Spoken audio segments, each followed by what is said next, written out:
Donc aujourd'hui, je vais vous parler de commerce international et d'innovation. Voilà.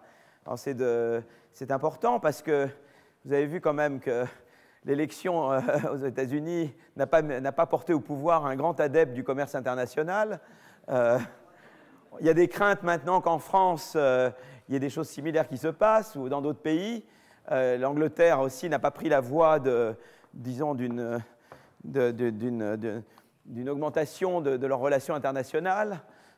Et donc, c'est intéressant de savoir, voilà, est-ce que le commerce est bon ou mauvais pour la croissance? Et quels sont un peu les problèmes qui se posent autour de la notion d'ouverture au commerce? Alors, je vais, moi, parler beaucoup d'innovation.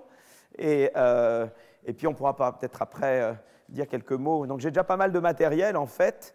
Et donc, je vais essayer déjà de vous donner un peu un aperçu de la recherche récente. En fait, c'est de la recherche en train de se faire, en partie, sur le sujet.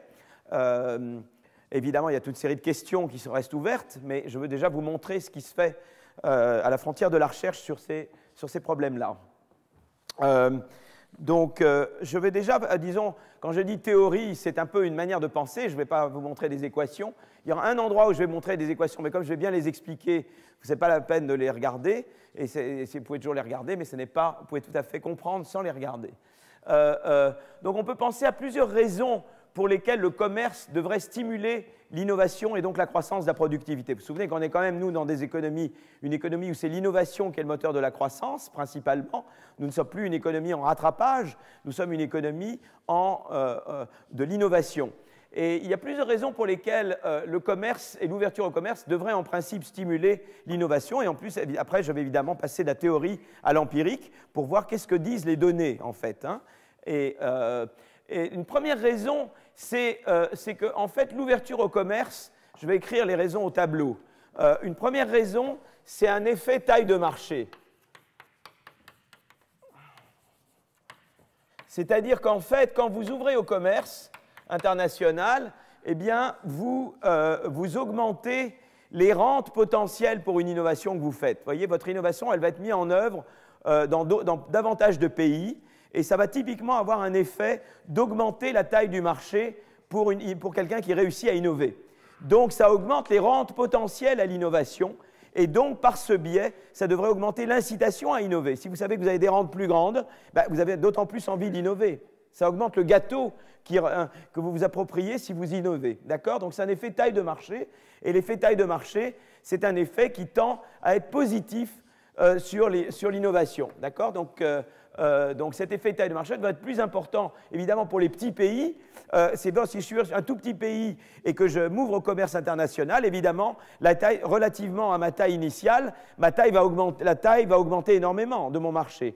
Donc, effectivement, on observe, et c'est vrai, il y a eu deux auteurs, Alesina et Spolaore, qui ont regardé les effets de taille, les effets du commerce sur la croissance, et ils ont montré que c'est dans le Handbook of Economic Growth 2005 que j'ai eu la chance d'être l'éditeur.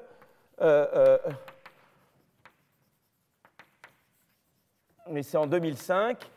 Et il montre très clairement que les petits pays bénéficient plus de cet effet que les gros pays, évidemment, puisque relativement à votre taille initiale, votre taille augmente beaucoup plus si vous ouvrez. Si vous êtes déjà un gros pays et que vous ouvrez, la taille initiale augmente moins. La taille relative de votre marché augmente moins par rapport à votre taille initiale. D'accord? Donc, ça, c'est le premier effet. Il y a un deuxième effet qui est un effet concurrence.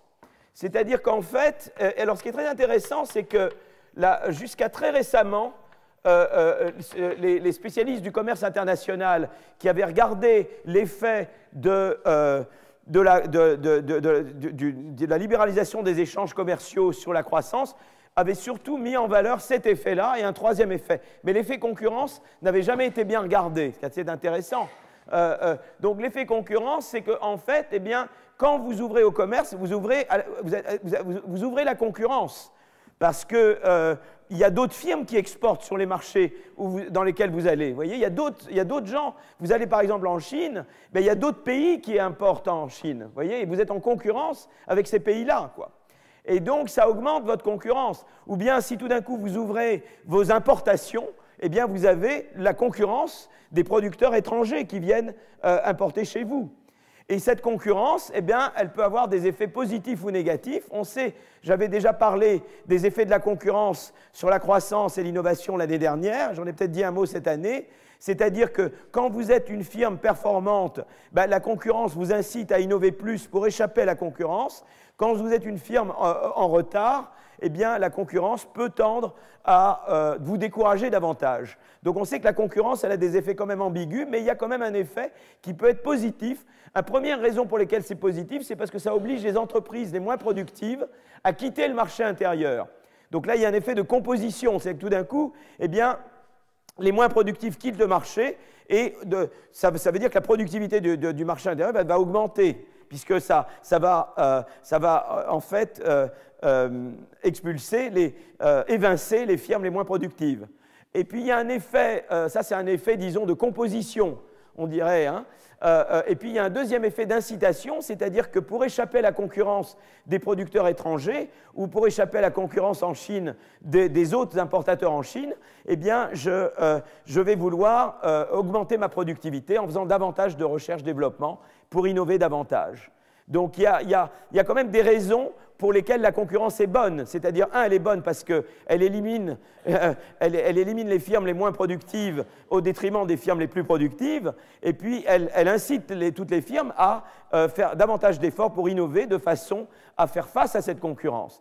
Et c'est très intéressant que des gens qui ont travaillé sur croissance et échanges commerciaux, eh bien, c'est très très récemment que ces effets que moi j'avais mis en valeur, disons, pour la concurrence au sein d'un pays, ont été importés dans la littérature sur le commerce international et la croissance. Ça, c'est intéressant, ça date d'il y a 3 ans. Jusqu'à il y a 3 ans, il n'y avait pas... Cet effet concurrence avait été négligé. C'est quand même et c'est un effet en fait de premier ordre. D'accord? Donc ça, c'est le deuxième effet. Et celui-là, donc l'effet taille de marché, il est positif, sans ambiguïté. L'effet concurrence, il peut être positif ou négatif, ça dépend pour qui, quoi. Et on va regarder ça de manière plus détaillée plus tard. Et puis, il y a un troisième effet qui est un effet d'externalité, c'est-à-dire que le commerce, ça permet de faire circuler des idées. Et ça, quand on est en chinois, on le sait très bien, c'est-à-dire que on s'ouvre au commerce. D'avoir intégré l'OMC, l'Organisation mondiale du commerce, a effectivement accéléré eh bien, les transferts de technologie vers la Chine. C'est indéniable. Et ça, c'est un effet important. Et donc, on s'attend et donc, évidemment, ces effets vont être d'autant plus positifs pour les pays moins avancés. Il sera peut-être moins important pour les pays plus avancés. Encore que, on a vu la dernière fois que l'investissement en R&D du pays influe sur sa capacité à absorber les technologies plus avancées. Donc il y a un peu les deux côtés. C'est vrai que quand je suis moins avancé, eh bien, quand je fais un pas en avant, il sera plus gros, puisque je rattrape de plus. Mais d'un autre côté, si quand je suis moins avancé, je fais moins de recherche-développement, j'ai peut-être une absorptive capacity plus faible. Et donc, il y a un peu ces deux effets-là. Mais donc, vous voyez un peu les trois types d'effets. L'effet de taille du marché, l'effet concurrence et l'effet d'externalité. Le premier et le troisième ont déjà été analysés depuis plusieurs années dans la littérature sur le commerce international. Mais c'est l'effet concurrence qui n'a pas été regardé de manière appropriée. Celui-là va jouer un rôle important également. Donc ça vous plante un peu le tableau. Et évidemment, dans le commerce, il y a évidemment des effets intéressants dont je ne vais pas beaucoup parler aujourd'hui, mais ils sont un peu en filigrane. C'est qu'évidemment, l'ouverture au commerce, même si elle est bonne globalement, même si l'effet global sur la croissance est positif, ça fait des gagnants et des perdants. Typiquement, les gens qualifiés, les firmes avancées profitent, et les gens qui ne sont pas qualifiés ou les firmes qui sont plutôt en retard sur les autres firmes dans un secteur donné, elles vont tendre à être perdantes de l'ouverture au commerce. Et un des gros problèmes, justement, dans les pays qui ont fait des politiques de libéralisation, Reagan, Thatcher, c'est qu'ils n'ont jamais pris en compte les perdants. Même si globalement c'était bien d'ouvrir au commerce, ils n'ont jamais essayé vraiment de compenser les perdants ou d'accompagner les perdants et de les aider à se recycler. Et donc il y a eu évidemment ce backlash, comme on dit en anglais, contre la globalisation, qu'on a également chez nous. Et donc, parce qu'on n'a pas su faire de manière intelligente, puisqu'en fait, on augmentait la taille du gâteau, il y avait sans doute moyen, avec des politiques de redistribution ou de qualification, il y avait moyen de faire en sorte que personne ne perde, vous voyez, que tout le monde puisse gagner quand même. Et c'est ça qui n'a pas été, à mon avis, fait dans les pays qui ont fait de la libéralisation à outrance. Voilà. Bon, ça, c'est un débat qu'on peut avoir quand vous voulez. Voilà, alors je pars maintenant à cette partie-là et je vais regarder, alors dans le commerce international, il y a la partie import et la partie export. Donc je vais maintenant mode plein écran, je fais toujours un petit peu, voilà. Donc je vais parler d'abord, dans le commerce, il y a libéralisation du commerce, hein, libéralisation du commerce. Il y a la partie importation, je libéralise les importations et je libéralise les exportations, évidemment, ça me permet d'exporter plus. Et puis, après, je regarderai les idées, hein, l'importance des idées. Voilà, mais je vais d'abord regarder les importations. Donc, je vais parler d'abord, les deux premiers articles que je vais montrer, c'est sur les importations. Les deux articles suivants, ça sera sur le rôle des exportations, d'accord? Et on va voir que c'est un peu différent, c'est pas exactement... C'est les mêmes effets qui sont en jeu, mais ils jouent un peu différemment, hein, d'accord? Donc, ça, on retrouve toujours mes mêmes amis, Bloom, qui est à Stanford, Van Reenen, qui est au MIT, et Draka, qui, je crois, est à Cambridge, Angleterre. Donc, ils regardent les effets des importations, de la libéralisation des importations sur les changements technologiques, et eux s'intéressent à l'Europe. Donc, ils s'intéressent particulièrement, donc leur papier s'appelle « The Impact of Chinese Imports on Innovation, IT and Productivity ». Quel est l'impact de la libéralisation des importations, et notamment qui ont permis une plus grande pénétration des importations chinoises en Europe et aux États-Unis, mais eux, ça focalise sur l'Europe, alors que l'article que je vais vous présenter après se focalise davantage sur les États-Unis. Quel effet ça a eu sur les brevets, hein, l'innovation mesurée par les brevets, sur l'adoption de technologies de l'information et des communications, le IT, et sur la productivité, la croissance de la productivité des entreprises en Europe et aux États-Unis. D'accord ? Donc, on va retrouver nos copains, l'effet de taille de marché, l'effet concurrence, l'effet d'externalité. On va regarder si ces effets jouent. Donc, je vais vous montrer. Donc, en fait, si vous voulez, jusque-là, et c'est pour ça que c'est un article, si on regarde la littérature avant ce papier-là ou avant quelques autres papiers dont je vais vous parler aujourd'hui, eh bien, il y avait un manque de données microéconomiques, quoi. On regardait essentiellement l'effet d'une plus grande ouverture du pays sur la croissance du pays. On raisonnait au niveau d'un pays. Il y a eu, par exemple, Frankel Romer, David Romer, hein, qui était un papier de 96, qui regardait l'effet sur la croissance d'un pays, disons, d'une plus grande ouverture de ce pays, mesuré par, on augmente le volume d'export plus d'import divisé par le PIB du pays. Mais vous voyez, c'était fait entre pays. On regardait au niveau de pays, on comparait des pays qui s'ouvraient à des pays qui ne s'ouvrent pas, vous voyez. Mais ça restait très macroéconomique. Ce qui est intéressant maintenant, c'est qu'on regarde au niveau des entreprises, et on regarde de manière très fine, on va plus vers la micro. C'est toujours la tendance que l'on suit, hein, dans tout ce qu'on fait. Et il y avait, évidemment, on pouvait pas, donc on manquait de données micro. Et puis l'autre chose, c'est qu'on montrait des corrélations. Nous n'avions pas de causalité. Il se peut très bien qu'on ouvre davantage au commerce parce qu'on est plus développé, et pas qu'on est plus développé parce qu'on ouvre davantage au commerce. Donc la causalité n'était pas bien analysée. Et donc, en fait, évidemment, comme il y a cette croissance très rapide des importations en provenance de la Chine et d'autres pays émergents, évidemment, il devient très important de comprendre s'il y a vraiment un effet causal du commerce avec ces pays et de différents paramètres de l'innovation et de la croissance dans nos pays à nous. D'accord ? Et un des problèmes sur la causalité, c'est qu'on manquait d'expérience naturelle concernant le commerce nord-sud. Et là, ce que font Bloom et ses co-auteurs, c'est qu'ils explorent une expérience naturelle. Donc, je vais commencer là à vous présenter ça. Donc, cette slide, ce qu'elle montre, c'est qu'il y a elle vous montre, en fait, ça représente la part des importations dans à la fois Europe et États-Unis en provenance de la Chine et des pays qui ont... Alors, tous les pays, le gris clair, c'est tous les pays où les salaires sont bas, hein, et le noir, c'est la Chine, qui est un sous-ensemble de ces pays. Et vous voyez que depuis entre 80 et 2007, vous voyez qu'il y a vraiment une croissance importante et que d'ailleurs il y a eu une accélération à partir de 90. Vous voyez qu'à partir de 90, du côté chinois, ça s'accélère. Vous voyez, la pente là est beaucoup plus forte que là. Hein. Donc, et on va comprendre pourquoi. C'est que la Chine est devenue membre de l'Organisation mondiale du commerce. Ça a été quand même quelque chose de très important, l'adhésion de la Chine à l'OMC. D'accord? Mais on voit que tout d'un coup, là maintenant, en termes d'importation, en Europe et aux États-Unis, la Chine, ça croît très très vite. Et on veut comprendre l'effet de cette chose-là. D'accord? Première figure. Donc, on observe depuis le milieu des années 90 une hausse marquée des importations en provenance des Chines et des pays émergents, à la fois en Europe et aux États-Unis.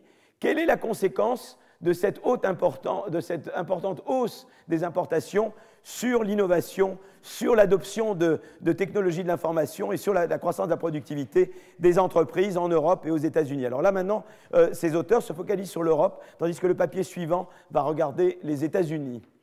Alors, les données, c'est des données d'entreprise. Donc, on a d'abord les données de brevets, puisque donc toujours les mêmes, hein.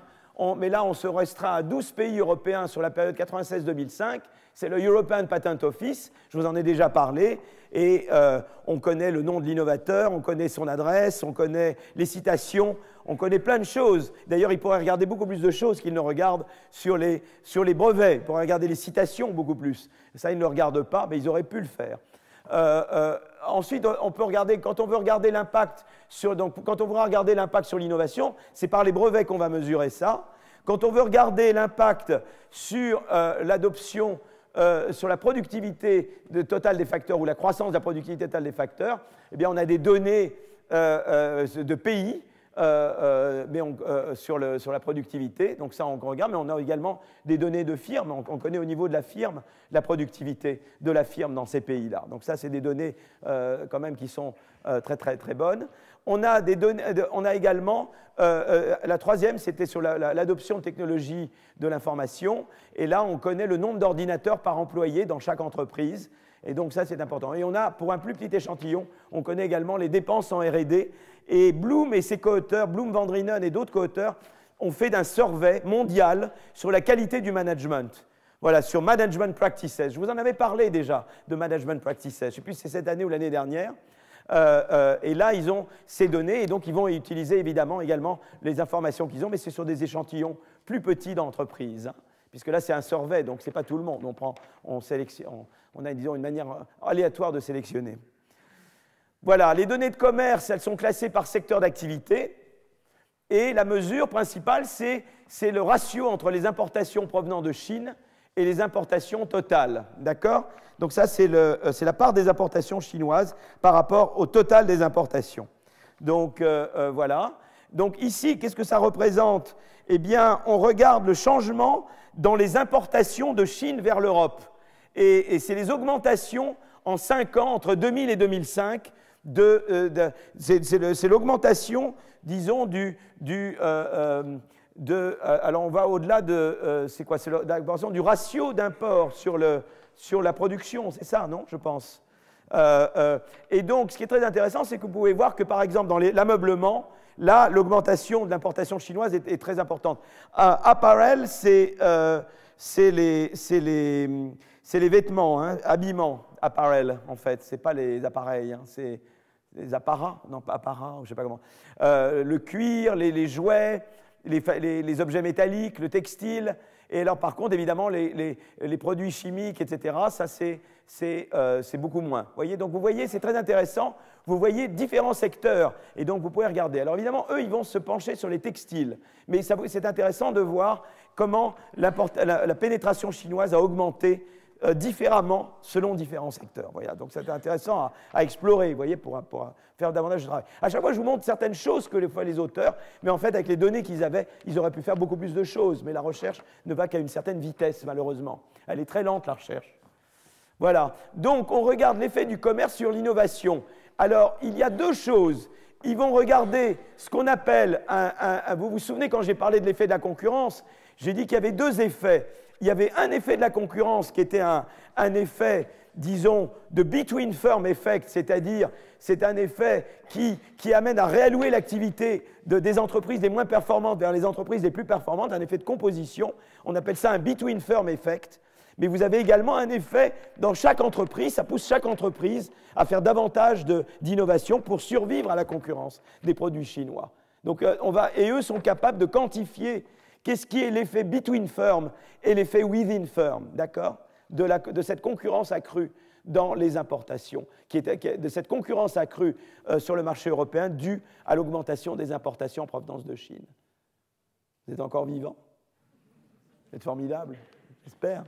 Bon, alors donc on va regarder ça. Donc c'est la seule équation que je montre dans ce papier-là. Il y en aura une autre dans un autre, mais c'est vraiment minimal. Mais de toute façon, ce qui est important, c'est que je régresse alors une variable qui sera ou le nombre de brevets, le log du nombre de brevets, ou le log de la productivité totale des facteurs, ou le log de l'utilisation de IT, ou le log des dépenses en R&D, ou le log de l'indice de la qualité du management. Ça, c'est ce que j'ai à gauche. Et je veux voir comment cet animal, que je considère, que ce soit l'un ou l'autre, est affecté par l'augmentation dans le secteur considéré, dans l'industrie considérée, des importations en provenance de la Chine. Donc je prends une usine, quand je dis usine, c'est en fait un établissement. Donc je permets de regarder une firme, si vous voulez, une firme typiquement, c'est plusieurs établissements. Enfin, il y a des firmes qui n'ont qu'un établissement. Mais une firme, elle peut avoir par exemple LVMH, ils ont plusieurs établissements. Hein. Et vous avez les établissements, vous avez des données, ils ont des données au niveau de l'établissement. Évidemment, quand vous agrégez, vous avez la firme au complète. Donc, et une firme, elle est dans une industrie. D'ailleurs, peut-être différents établissements ne sont pas tout dans la même industrie. La firme, elle peut réunir différents établissements qui appartiennent à des industries différentes. Donc, le I, c'est l'établissement. D'accord? Et J, c'est l'industrie dans laquelle l'établissement se trouve. K, c'est le pays. D'accord? Et européen que vous considérez. T, c'est l'année. Et ça, c'est les importations, la part des importations provenant de Chine dans l'industrie J, dans le pays K, au temps T. D'accord? Et c'est ça qu'on veut, on corrige, on contrôle pour des effets de pays, des effets de secteur, etc. Donc voilà ce qu'on essaie de regarder. Hein. Donc on va voir l'augmentation de ça. Quel est l'effet de l'augmentation de la part des imports sur ces variables qui reflètent, disons, eh bien, l'innovation et la croissance des firmes. D'accord? Et ce qu'on voit, c'est cette chose-là. Vous voyez, déjà là, vous avez un premier tableau qui est intéressant. C'est-à-dire que si vous regardez l'innovation, ben vous voyez que l'augmentation des importations chinoises est significativement corrélée avec l'augmentation des brevets. Vous voyez? Ensuite, vous voyez que l'augmentation des importations chinoises est significativement corrélée avec l'augmentation de l'utilisation des technologies de l'information et des communications par la firme en France ou en Italie, que l'augmentation des imports chinois est positivement corrélée avec l'augmentation de la productivité, d'accord, et également avec les investissements en R&D et également avec la qualité du management. Donc finalement, de ce point de vue-là, on se dit, mais c'est génial, les importations chinoises, ça nous fait être plus innovants, on est plus productif, on a une qualité du management qui est bien meilleure, et on fait davantage de recherche-développement. D'accord? Donc ça, c'est quand même une vision assez idyllique de l'augmentation du commerce. Vous voyez, ça nous stimule, la Chine. Hein? Ça nous pousse à faire mieux. Voilà. Donc ça, c'est le truc. Donc, vous voyez, on a vraiment tous ces niveaux technologiques de l'entreprise ou les différentes valeurs, on voit vraiment importation chinoise et corrélée positivement. Et tout ça, c'est des within firms. Hein. Ça, on regarde là, c'est des choses que font les firmes conditionnellement à rester dans le marché. Donc ça, c'est déjà des effets qui sont uniquement sur les firmes existantes. Vous voyez, elles font mieux, elles essaient de faire plus. Donc déjà ça vous produit de la croissance en Europe. Mais il y a un autre effet qui va être un effet, ce qu'on appelle en anglais de cleansing, de nettoyage, c'est-à-dire que les firmes les moins efficaces eh bien, vont laisser la place aux firmes les plus efficaces. D'accord? Donc ça, c'est l'effet de between. Mais enfin, déjà, je reste sur l'effet within. Évidemment, là, j'ai montré des corrélations, mais on pourrait tout à fait imaginer que ce n'est pas une causalité. On pourrait imaginer que, en fait, ce qui s'est passé, c'est qu'il y aurait eu un choc technologique positif en Europe, indépendant de la Chine, et que cet effet, ce choc technologique, augmente l'output technologique, R&D, productivité, utilisation de technologies d'information, et en cela rend plus difficile l'accès au marché de la Chine.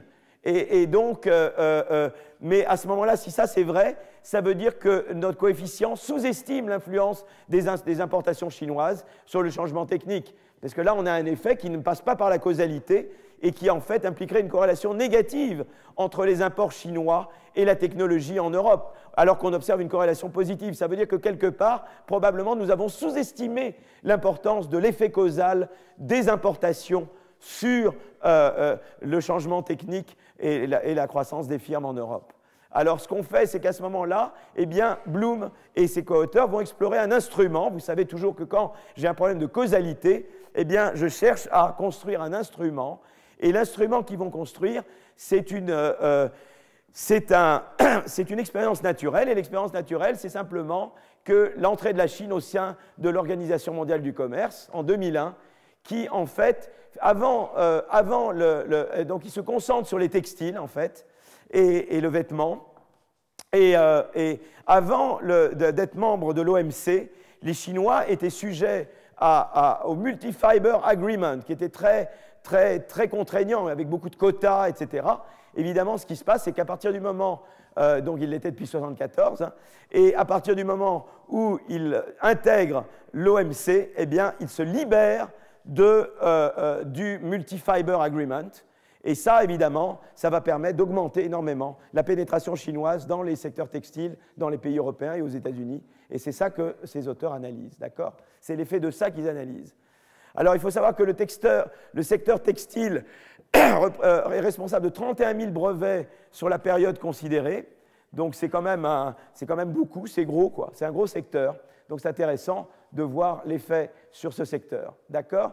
Et en fait, effectivement, quand on avait le coefficient sur le Haïti que j'ai repris du tableau précédent, qui est 1,2, de l'augmentation des imports chinois, ça c'était la régression, où je régressais tout bêtement l'utilisation Haïti, hein, le nombre d'ordinateurs sur l'importation chinoise.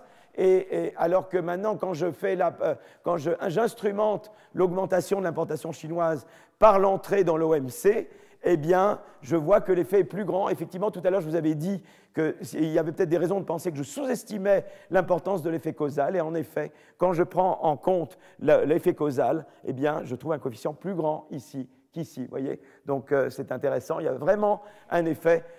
L'effet causal est plus important que ce que la corrélation simple me suggérait. Voilà.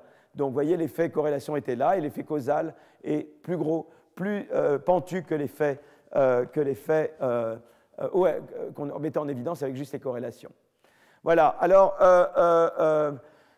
donc, on regarde ça, les effets Ivy, ça c'est pour les brevets, et ça c'est sur la TFP, puisque j'avais regardé avant sur le Haïti, mais c'est pareil sur les brevets. Quand je passe de l'OLS à l'instrument, j'augmente l'effet, et pareil, quand je regarde le log de la TFP que j'instrumente, l'effet est presque 2 fois plus grand quand je passe du OLS à l'instrument. Vous voyez, donc à chaque fois, j'augmente l'importance de l'effet. Donc ça, c'est vraiment le papier de Bloom et al. Tout le reste, après, c'est la sophistication. Mais une fois que vous avez compris ça, vous avez compris l'essence de leur papier, disons, en partie. Alors, c'est pas tout, parce que maintenant, on avait regardé le within effect. Hein, on avait dit, voilà, étant donné que vous êtes une firme qui reste, est-ce que vous allez faire davantage d'innovation, d'investissement dans IT et d'augmentation de la productivité. Mais maintenant, je veux regarder s'il y a un effet de composition. C'est-à-dire que je vais regarder maintenant l'emploi. Vous voyez, je veux savoir si, par exemple, l'emploi dans le secteur est davantage le fait de firmes plus avancées ou moins avancées. Donc déjà, une première manière de le regarder, c'est de différencier selon qu'on est high-tech ou pas high-tech. Donc ça, c'est une demi-tech. Si on est high-tech, cette demi vaut 1. Si on est low-tech, cette demi vaut 0. D'accord? Donc, on distingue entre high-tech et pas high-tech. Et ce qu'on aimerait, c'est que l'effet soit surtout positif pour les high-tech et négatif sur les low-tech. C'est-à-dire qu'en gros, on veut expliquer ici que si on augmente les importations, eh bien, l'emploi va augmenter dans les high-tech et va diminuer dans les low-tech. Et d'ailleurs, si on voulait regarder les salaires, c'est ça qui va se passer aussi. Les salaires des high-tech vont augmenter, typiquement les salaires des low-tech, relativement, vont diminuer. Et c'est exactement ce qu'on va trouver, c'est-à-dire qu'on voit que l'effet total de l'import sur les brevets diminue, mais il diminue moins si on est high-tech. Vous voyez, donc c'est le... Et là, on mesure high-tech, low-tech par le stock de brevets. Il y a plusieurs manières de mesurer high-tech, low-tech. Là, on mesure high-tech, low-tech ici par le nombre de brevets. Mais on peut le mesurer également par le nombre d'ordinateurs que j'ai au début. Ça, c'est une autre manière de mesurer high-tech, low-tech. Et de la même manière, si je suis une entreprise qui avait déjà beaucoup de IT, j'utilisais beaucoup le IT avant, c'est une autre manière de mesurer high-tech, eh bien, on voit que là, l'effet est positif. Et pareil, si j'étais une firme qui était très productive avant, c'est encore une troisième manière de mesurer que j'étais plutôt une firme frontière par rapport à pas frontière, eh bien, je profite beaucoup plus. Donc ça, c'est très dans l'esprit de l'effet de concurrence quelque part. C'est-à-dire que ça suggère que typiquement, il y a un effet de concurrence qui se passe, c'est-à-dire que si je suis près de la frontière, je suis stimulé par l'importation chinoise, tandis que si je suis loin de la frontière, je tends à être découragé par l'importation chinoise. Ça, c'est très dans l'esprit de ce que j'avais raconté quand je parlais de concurrence et d'innovation précédemment. D'accord ? Et donc voilà, donc ça c'est ce qu'on montre. Donc c'est intéressant parce que là, c'est des effets de composition. On regarde qui grossit et qui est rapetissé. C'est qu'on voit que les entreprises qui prennent de l'ampleur, c'est les entreprises high-tech ou qui sont déjà productives, au détriment des entreprises qui sont moins productives. Donc il y a un effet, pas seulement que chaque entreprise fait davantage en termes d'innovation, mais que la part de marché ou l'importance relative de la taille, disons, de la part de l'emploi qui relève d'entreprises high-tech augmente par rapport à la part de l'emploi des entreprises low-tech. Donc c'est intéressant, on voit cet effet de composition qui fait vraiment référence à l'idée qu'il y a certainement un effet de taille, mais il y a un effet de concurrence qui joue positivement pour les gens qui sont déjà frontières et plutôt négativement pour ceux qui sont loin de la frontière technologique. D'accord ? Alors on regarde finalement un autre résultat qui est survival, c'est-à-dire qui regarde la probabilité de survive. Survival, c'est une variable qui vaut 1 si vous êtes encore en vie à la fin de la période et qui vaut 0 sinon. Et à nouveau, l'idée, c'est de dire, normalement, l'importation chinoise devrait réduire votre probabilité de survival, sauf si vous êtes high-tech, auquel cas, ça peut peut-être même l'augmenter. Et c'est exactement ce qu'on trouve. On trouve un effet négatif ça, c'est quand on mesure le high-tech, low-tech par brevet, là par IT, là par TFP. On voit essentiellement que brevet, ça a un effet négatif sur le survival quand vous êtes low-tech, mais quand vous êtes high-tech, eh bien, ça tend à... là, c'est quand vous êtes high-tech mesuré par brevet, high-tech mesuré par IT, mais comme je démarre par IT, là, c'est normal que ce ne soit pas significatif, et là, c'est high-tech mesuré par la productivité initiale. Donc, en gros, eh bien, j'ai davantage de chances de survivre si je suis high-tech que si je suis low-tech, que l'on mesure high-tech par les brevets ou par la productivité initiale ou par l'utilisation initiale des ordinateurs. D'accord ? Et donc, voilà. Donc, c'est intéressant de montrer ces résultats. Alors, ensuite, ils essaient de décomposer qu'est-ce qui est effet within firm et between firm.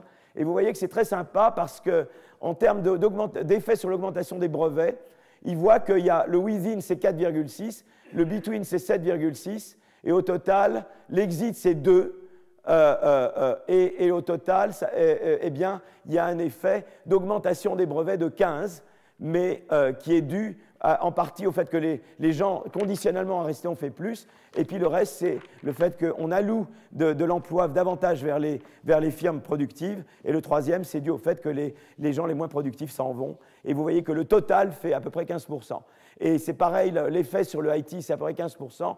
Décomposé là en within 9,8, between 3,1, exit 1,2. Et l'augmentation de la productivité des facteurs. Le within, et là c'est le gros du gâteau, le between 4,4 et l'exit c'est tout petit là-dessus. Mais vous voyez, on arrive toujours à peu près à 15%. Et quand même, sauf pour les brevets, sur les autres, c'est surtout du within, et pour brevets, c'est du between. Donc c'est intéressant qu'ils peuvent décomposer à chaque fois l'effet between et l'effet within dans cette étude. Donc c'est assez joli.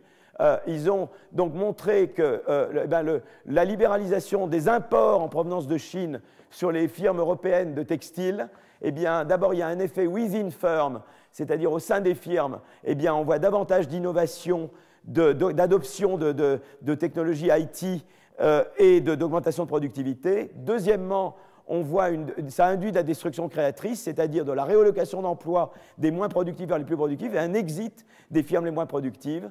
Et l'effet est économiquement important. Les importations provenant de Chine représentent environ 15% de la hausse en IT ou en brevets ou en productivité. Donc c'est un papier assez sympa, parce que ça vous montre quand même l'importance de la libéralisation du commerce. Vous voyez, ça nous fait du bien, le commerce. Il ne faut pas arrêter. Il a tort, M. Trump, de dire que la Chine, c'est notre ennemi, parce que vous voyez que la Chine, ça donne beaucoup de bonnes choses. Mais peut-être a-t-il lu le deuxième article, qui est celui d'Autor. C'est ça le problème. Voilà. On lui a mis un mauvais papier. Alors, je voulais pour vous montrer simplement que vous voyez, l'économie, ce n'est pas toujours évident et que des fois, il faut se poser des questions. Je vais passer à un article qui est un peu déroutant parce qu'il me donne quelque chose que je ne voulais pas. Et je veux comprendre pourquoi il a obtenu ça. Mais c'est quand même quelqu'un de très important. Justement, c'était marrant parce que juste avant le cours, je reçois un appel de Sophie Fed de Nouvel Ops qui me demandait les coordonnées de Autor. Voilà. Et donc, j'étais en plein dessus, quoi. Donc, ça tombait bien. Et donc, Autor, il regarde la même chose que Bloom et al., mais il dit une chose très différente. Et je ne comprends pas bien, et c'est des gens très compétents, et donc ils font une analyse, et ils essaient de réconcilier leurs résultats avec ceux de Bloom et al., du premier papier que je viens de vous montrer. Je vais vous en parler assez rapidement, mais moi j'ai un peu des doutes, mais bon, voilà, Alors, évidemment, eux, ils disent, voilà, ils disent, ben, écoutez, on voit le côté positif, mais il y a des côtés quand même négatifs disons, de l'ouverture au commerce avec la Chine. Donc là, ça revient peut-être plus vers M. Trump, mais je ne vais pas accuser Acemoglu d'être un soutien de Trump, quand même, dit Autor. Acemoglu me disait qu'il trouvait que Trump, c'était pire qu'Erdogan. Alors, il est turc, hein, dis donc. C'est fou, hein, quand même. Donc, il faut qu'il n'aime pas Trump. Hein. Voilà. Donc, il regarde la même chose et il regarde sur les brevets aux États-Unis, donc pas sur l'Europe. Et au lieu de se concentrer sur l'industrie textile, il se contente sur toutes les industries. Il regarde toutes les industries. Seulement, la chose, c'est qu'il ne regarde que les grosses firmes. Donc, je me demande si une des limitations de l'analyse d'Autor, c'est pas qu'il regarde que les grosses boîtes. C'est des boîtes qui sont listées, les boîtes CompuStat. Les entreprises qui sont dans CompuStat, c'est des entreprises quand même grosses. Donc, je ne sais pas si parce qu'ils se limitent à ces grosses boîtes, qui typiquement réduisent leur taille, et donc réduisent tout, y compris la R&D. C'est quand même, voilà. Et c'est là que je suis un petit peu sceptique. Je veux comprendre. Je ne crois pas dans les résultats d'Autor, pour vous dire la vérité. Je vous les montre, parce que je veux montrer tout, mais profondément, je pense qu'il y a, comme on disait en français, il y a un truc, comme on dit. Il y a quelque chose là, il y a du loup, là, je ne sais plus ce qu'elle disait. Les industries manufacturières américaines sont particulièrement exposées aux imports en provenance de Chine. Il y a des délocalisations, il y a des réductions d'effectifs, il y a des revenus moins importants pour les salariés. Ça, on est tous d'accord. Et alors, évidemment, on peut dire, ben oui, mais les effets négatifs peuvent masquer des effets plus positifs. Donc, ils citent Bloom, ils disent effectivement, nous avons bien vu ce papier-là que je viens de vous montrer. Les entreprises européennes, en réponse à une plus grande concurrence des importations chinoises, créent plus de brevets, augmentent les investissements dans les technologies de l'information et augmentent la croissance de leur TFP. Est-ce vrai également pour les États-Unis? Et bon, alors évidemment, la base de leur truc, c'est un travail que j'avais fait moi-même avec Peter Howitt et d'autres dont je vous ai parlé l'année dernière beaucoup. Et je vous montrais que si on regardait la relation entre concurrence et croissance, en gros, c'est une courbe en U. Si on démarre de peu de concurrence, eh bien, augmenter la concurrence augmente l'innovation et la croissance. Mais si vous démarrez déjà de beaucoup de concurrence, augmenter encore la concurrence, eh bien, réduit les rentes et tend à réduire la croissance. Donc, leur vision à eux, pour être poli avec Bloom et al., c'est de dire, voilà, les Européens, ils sont là, et les Américains, nous, on était là. Donc, augmenter la concurrence chez les Européens, c'est bien pour eux, mais aux États-Unis, c'est mauvais. Vous voyez? Voilà, ça réconcilie tout le monde. Moi, je suis moyennement convaincu. Mais bon, why not, comme on dit, hein? Voilà. Bon, donc vous gardez ça en tête. Je vous montre quand même ce qu'ils font. Et après, c'est à vous de faire votre propre opinion. Mais ça vous montre que la recherche va continuer. Certainement on va essayer encore de comprendre plus loin pourquoi ces deux papiers trouvent des choses différentes. Est-ce que c'est cette explication-là ou d'autres explications? Donc, les données qu'ils regardent, c'est des données de commerce international, mais ils se restreignent à des entreprises grosses. Donc, ils montrent bien que la part des importations d'origine chinoise au sein des secteurs manufacturiers dans le monde a augmenté. ça on est d'accord, mais eux, ils se restreignent au CompuStat, donc c'est des grosses, ils se restreignent aux industries manufacturières et les grosses entreprises. Donc moi, j'aimerais quand même comprendre, et là c'est pour quelqu'un qui veut faire de la recherche, est-ce qu'en faisant ça, déjà, ça ne biaise pas leurs résultats? Et pourquoi ça biaise le résultat de cette manière? Voilà, moi je crois que c'est là-dessous, il y a quelque chose sur ce tapis-là, quoi, que je ne peux pas vous dire. Donc ça, la recherche doit continuer. Donc à vous de faire la recherche, d'essayer de comprendre pourquoi choisir manufacturier, CompuStat, ça biaise le résultat dans la direction opposée de celle de Bloom et al. D'accord? Donc, ils ont les brevets, ils ont un matching entre les brevets et les données d'entreprise, CompuStat. Et donc, déjà, on peut regarder on peut déjà regarder donc ça, on voit que, eh bien, il y a une augmentation des brevets, disons, régulières. Ça, c'est les augmentations des brevets quand les importations chinoises. Mais vous voyez que c'est assez intéressant parce qu'ils disent, regardez là, les importations chinoises n'ont pas trop augmenté, c'est là qu'elles augmentent vraiment.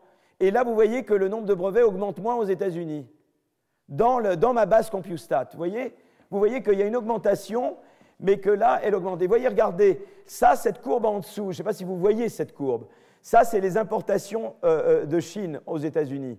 Et vous voyez, c'est assez plat, en fait, ici. Vous ne voyez pas, parce qu'elle n'est pas là. Mais si je devais la tracer, elle serait assez plate, cette courbe. Et elle commence vraiment à augmenter là. Et c'est vraiment là qu'elle décolle. Et quand elle décolle, vous voyez que les brevets dans le secteur des grosses firmes manufacturières américaines tentent à se réduire légèrement, ou en tout cas à plafonner. Donc, maintenant, on pourrait plus dire, mais ça, c'est simplement parce qu'il y a une vague technologique, qui est la vague des IT. Et en 2000, il y a eu l'éclatement de la bulle Internet. Et puis voilà, ça a ralenti la croissance de la productivité ou les brevets aux États-Unis, et indépendamment de la Chine. Mais eux veulent montrer, eux pensent qu'il y a un lien. Moi, je ne suis pas convaincu. Je pense que le ralentissement aux États-Unis, il est dû au fait que vous avez une vague technologique qui s'épuise à un moment donné, jusqu'à ce qu'une nouvelle vague reprenne. Mais eux font le parallèle entre ça et les importations et les importations chinoises. Donc voilà, ben, poussons leur point de vue. Hein. À nouveau, je ne sais pas la causalité là-dedans. D'accord? Donc je continue leur point de vue. C'est quand même des gens, Autor, c'est quand même quelqu'un de très compétent sur ce qui est commerce et inégalité de salaire et technologie. Sur ce triangle-là, Autor est quand même un des meilleurs économistes mondiaux. Donc je ne peux pas simplement dire qu'il dit des bêtises et que je dois l'ignorer. Je ne peux pas faire ça. Voilà, ça ne se fait pas. Alors, donc là, c'est intéressant parce qu'on regarde différents secteurs. Et vous voyez que ça, c'est le nombre de brevets. Et vous voyez qu'il y a eu évidemment une explosion. On voit bien la vague là, dans le secteur des ordinateurs. Et c'est retombé. Évidemment, dans d'autres secteurs comme la chimie, c'est beaucoup plus plat. Vous voyez? Donc ça dépend. Donc le mouvement dont j'ai parlé tout à l'heure est quand même très entraîné par le IT. Mais la vague est dans le IT, justement. Donc, c'est quand même intéressant de se demander, voilà, est-ce qu'il y a quelque chose derrière ça? Voilà, c'est intéressant de voir. Alors, ce diagramme-là est assez spécial parce que, en fait, l'axe horizontal, c'est la croissance des importations dans différents secteurs. Vous voyez que la pénétration de Chine, elle a beaucoup augmenté dans les ordinateurs, plus que dans la chimie. Vous voyez? C'est intéressant. Et en même temps, si vous voulez, vous aviez l'augmentation des brevets entre 75-91, qui est le centre du cercle rouge, et l'augmentation des brevets entre 91 et 07, qui est le centre du bleu. Là, on voit que ça tombe. Si vous allez du centre du rouge au centre du bleu, ça tombe. Si vous allez là du centre du rouge au centre du bleu, ça décroît, mais un petit peu moins. Et là, c'est le contraire, ça augmente un peu. Donc, c'est intéressant, c'est de montrer que ça suggère, si on regarde très globalement, qu'effectivement, là, on retrouve Bloom.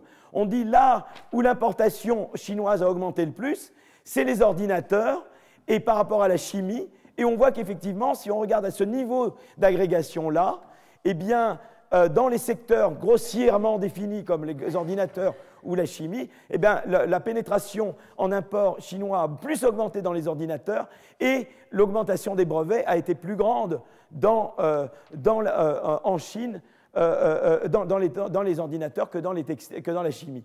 Donc, si vous voulez, c'est grossièrement, si on regarde très largement, on se dit Bloom a raison. D'accord? Donc, a priori, si on regarde sans prendre un microscope, on se dit la corrélation entre le commerce et les brevets peut sembler positive en première approche, en suivant cette approche sectorielle très large. Donc jusqu'à maintenant, on se dit, ben voilà, ils ont retrouvé Bloom, au lieu de regarder juste le textile, ils ont regardé différents secteurs, mais voilà. Mais il se peut que ça soit dû aussi à la spécificité des secteurs. Donc ce qu'ils vont faire maintenant, c'est de regarder, ils vont se placer dans l'intérieur de chaque secteur au niveau des firmes. Et ils vont regarder des effets où ils contrôlent pour les effets fixes secteurs. Voilà. Ils font abstraction des différences qu'il y a d'un secteur à l'autre. Et là, ils trouvent des choses différentes. Donc ils font une régression où ils régressent l'augmentation du nombre de brevets pour la firme I dans l'industrie J durant la période T en fonction de cette variable. Et cette variable, c'est, si vous voulez, l'augmentation de la part chinoise dans votre vie, quoi. Votre vie, c'est quoi? C'est votre taille, c'est votre production et vos imports. Cette variable-là, elle est petite si, par exemple, les importations chinoises représentent très peu par rapport à votre production. C'est également un nombre petit si les importations chinoises sont petites par rapport à vos importations. D'accord? Et par contre, c'est grand si les importations chinoises sont soit grandes par rapport à votre production, soit grandes par rapport à vos importations. C'est-à-dire que c'est important pour votre vie. Si je suis très gros, que je produis beaucoup, même si j'importe que de la Chine, mais que ce que j'importe de la Chine, c'est tout petit par rapport à ma production qui est grosse, ça ne change pas ma vie, la Chine, d'accord? Si je produis peut-être pas beaucoup, mais j'importe de beaucoup d'autres pays, et que l'importation de la Chine, c'est très peu par rapport à ce que j'importe d'ailleurs, aussi la Chine, ça ne change pas ma vie. C'est une variable qui mesure dans quelle mesure la Chine change votre vie ou pas, quoi. Voilà. Ça a l'air très simple à expliquer, on est passé une demi-heure avec Simon pour arriver à... et dans la définition des auteurs, donc l'industrie est un niveau de découpage plus fin que le secteur, d'accord? Donc voilà. Et alors ce qui montre, c'est qu'intéressant, c'est que quand je ne contrôle pas pour le secteur, je ne vois pas d'effet de la concurrence, et quand je contrôle pour le secteur, eh bien, je vois un effet négatif de la concurrence, que ce soit en OLS ou ils font sinon une instrumentation. D'ailleurs, je pense qu'ils doivent faire par des variables retardées, je pense, instrumentation. Donc c'est un instrument faible qu'ils utilisent, à mon avis. Ce n'est pas aussi joli que Bloom et al. Hein. Je ne pense pas qu'ils fassent une expérience naturelle. À mon avis, ils font des variables retardées comme instrument. C'est ça. Donc voilà. Et donc, ils trouvent, disons, a priori, dire, bah, tiens, c'est quand même curieux qu'ils aient un effet négatif. C'est comme si, vous voyez, je vous avais dit dans l'effet concurrence, il y avait un effet plus et un effet moins, et c'est curieux qu'ils trouvent surtout un effet négatif. D'autant plus curieux qu'on pourrait se dire que les États-Unis ont plus de firmes frontières que les pays européens. Donc moi, je vous ai toujours dit, la concurrence, ça stimule l'innovation dans les firmes frontières et moins dans les firmes pas frontières.